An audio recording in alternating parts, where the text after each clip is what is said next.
Hello, everyone. Welcome back to the Lakaya Show. This time around, we're doing Florida Tales. And to start off with, we're going to go to the Skunk Ape.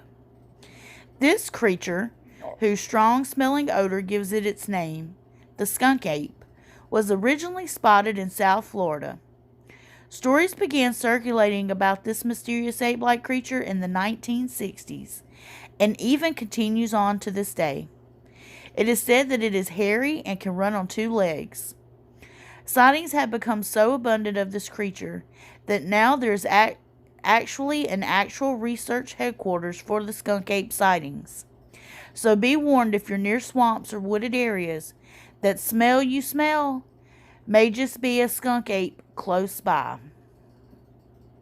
Now our second story is the Fairchild oak. In Beulah Creek State Park at Ormond Beach, there is an old oak tree. It has a huge wide trunk and its canopy is just covered with Spanish moss hanging down. The Fairchild oak is said to be the site of two rumored suicides.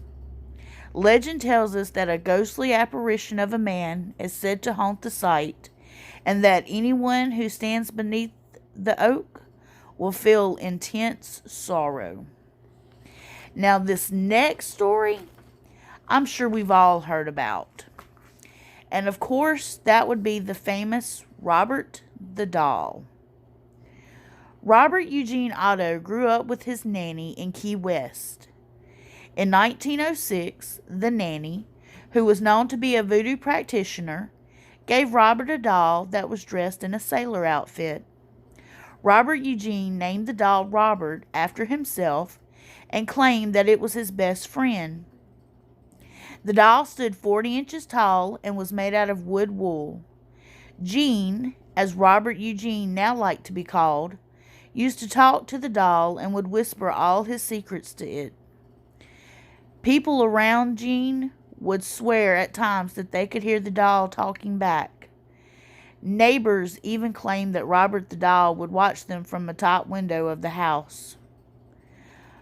Robert the doll now has a home with the Fort East Martello Museum, who claims that anyone wanting a picture must first ask the doll for permission, because if not, cameras have been known to malfunction.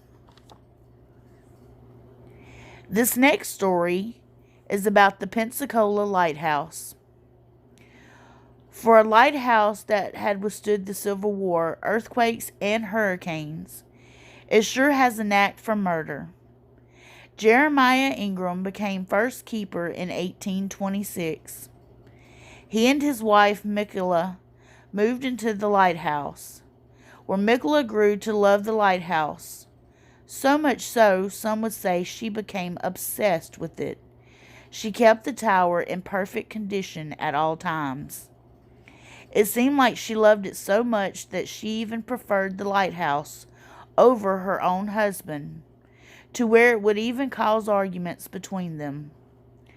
One day they say her husband, Jeremiah, the first keeper, was found murdered, stabbed to death. Micula swore it was an intruder, while she hid from the scene, but others claim that it was Micula herself that committed the horrible act, over arguing about the tower with her husband. She was never convicted, and lived there until her death in 1855, where she had also been known as keeper of the lighthouse. Since then, people have claimed that the tower has a ghostly presence, and that some things will even get thrown about. There's even what appears to be a blood stain on the original wooden floors where the murder took place, and no amount of scrubbing will remove it. So if you visit the Pensacola Lighthouse, be sure to check out the stains on the floor. Now, this last story is called the Cascades. Near the Tallahassee Railroad Station, there used to be a waterfall. Everyone all around called it the Cascades. It was known for being a beautiful location. In 1880, a lady named Miss Lewis Lively, who was suffering from depression, walked down into the Cascades and drowned. committing suicide. The town, horrified by what happened, filled up and stopped the Cascades so that no one else could take their own life there.